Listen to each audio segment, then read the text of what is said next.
My name is Sangeeta Jan, and I'm one of the producers on 100 Years of Beauty India. I helped with some of the research that went on behind the scenes, and currently I'm in India. I'm on the outskirts of New Delhi. I'm running a small nonprofit where we work with slum children and at-risk youth and just try to guide them and help them to make something of themselves. Every culture, every religion, every region has totally different dress styles. Well, because in India also, I think over the decade, the look changes, especially in the recent years. You see that a lot. We did Jaya Pradha for 1990, and I think she was the beginning of the 90s. By the end of the 90s, she wasn't even in the movies anymore, and the look had really changed. Celebrities in India are very, very important, times even worshipped. There are actual temples that are built for them, and people actually worship them.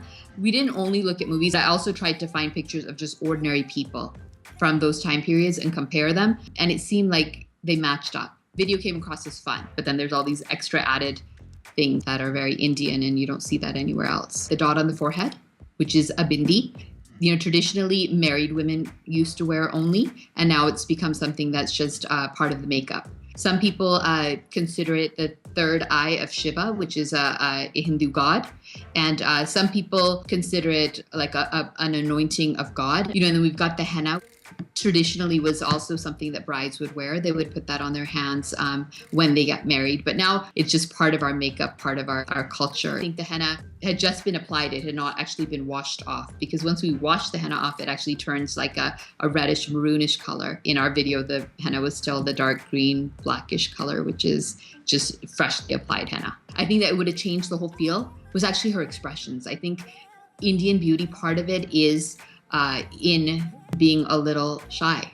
I think that is the look. Because if you go back and look at the pictures, you're going to see that the actresses, they don't smile that big. I think that's an American thing. That's what we do.